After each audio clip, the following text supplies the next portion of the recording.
if you're a spiritual seeker and you're not making the progress that you think you should be making, or you feel stuck, I may have a couple of solutions for you. Please listen up as I share my experience, and I want to give you a couple of hints, a couple of analogies, and stay with me as I share the first one, which is you're probably not doing your spiritual practices, your whatever that is, on a consistent basis. Think about yourself going to a gym. When you see those people who are ripped in their abs and they've got this great body, it wasn't because they thought about it. It was because they got up every single day and went to the gym. I have found that when I have done my 265 days of spiritual practices, by sharing something from what I've read in the book and applying my own experience in it, I started seeing changes in my life because I kept showing up for myself every day. So that's number one. Show up for yourself and do your practice. Number two, you may just be resistant, and this is really a very special place when you just don't want to do it. That is your ego wanting to keep everything the same because it feels safe there. And if you want to do strength training, fight the resistance. Get up and do what you got to do. Now, this is something I struggle with, so I totally relate to it, and I may have to need your accountability. I need you to hold me accountable for overcoming my resistance. And the third thing is one of the most important things, and it's so unconscious, and we're so unaware of it, and that is your unconscious programming, the stuff and everything that is inside of you that you think is true. Every experience that you've had, whether you remember it or not, is stored in your body and in your mind. And the way you show up in the world is based on how you were programmed. And you weren't even aware of it because most of these programs started when you were young. And what happens is when you have the same occurrence that happens over and over again, then you end up with a pattern. So, for example, I know this woman who, from a very young age, she got sick a lot. And when she realized, but not to the depth of where she needed to realize, she told me once that the only time she ever got attention was when she got sick. So she would scream and yell and holler to get the attention she desired, she needed as a youngster. And what happened is that she took that as part of her personality, totally unconscious, and she got cancer 8 times because every time she got sick, she got attention. And it's unconscious. And she doesn't know that she's showing up as a victim of her circumstances because of what happened years ago. So if you take a look at that example, let me give you another one, a computer program. I've been in information technology for most of my career. And what I learned about code is if you've got the really good programmer who knows what they're doing, who's very familiar with the language of love, and you make sure you hire the best and the brightest, and they go in and they have beautiful, clean code, and they test it, and they make sure that it works. But what happens is somebody else may come along and they have another idea. So they'll add their code to what's there. They'll need an upgrade of some kind, so they'll mess around with the code and somebody else will add something. And so after a while, when so many hands have gotten into the code, you've got messy code and a program that doesn't work right. And all those programmers are gone, by the way.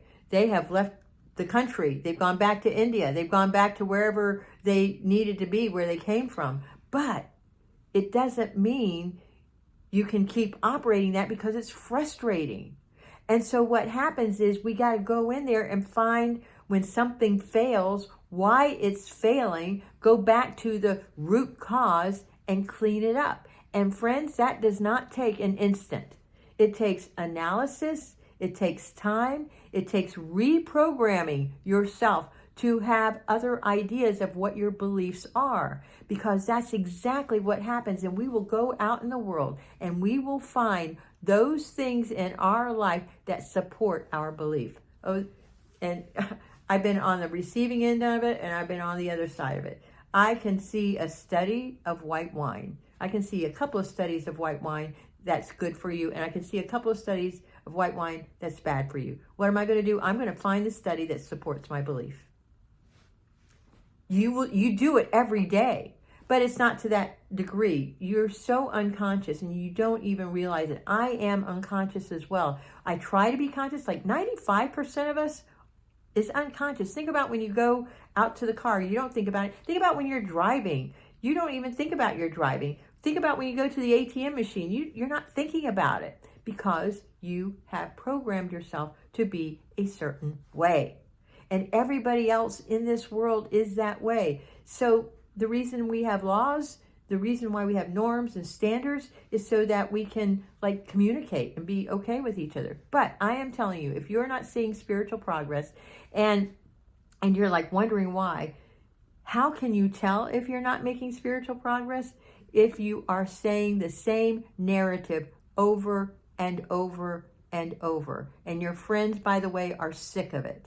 And a friend of mine just recently pointed mine out, but he did it with such love.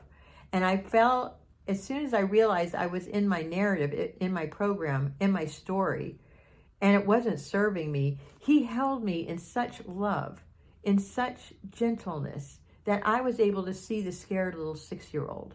And I started loving her and soothing her, because she was driving my bus for many years, and the scared little girl doesn't need to be driving my bus, because what she was doing was showing up as a people pleaser. What she was doing was trying to fix other people because she wasn't okay with herself. I'm just telling you what it is for me. So today I'm reading from Journey to the Heart by Melody Beattie, and she talks about how powerful you are. People who believe they're victims get to be right. Each experience they have convinces them of that.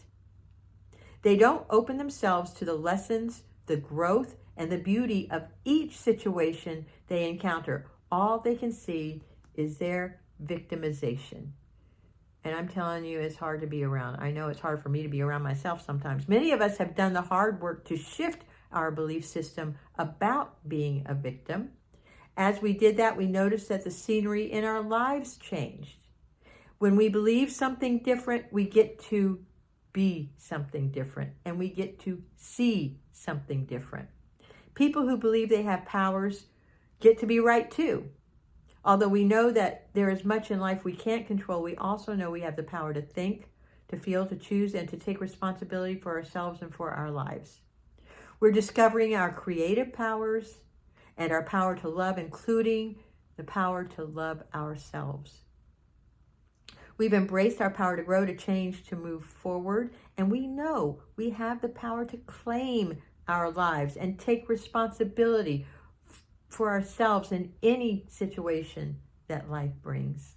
And although life may deal us certain hard blows, and they do, we've learned to see beyond that. We see life's beauty, life's gifts, life's lessons, and its mysterious and sometimes very magical nature. On the road to freedom, we may have made a stopover. We believe we were victims and we got to be right. Now, our journey has led us someplace else. We know we have powers, we know we have choices, and we no longer need to be right. Well, most of us anyway. We just learned to be free.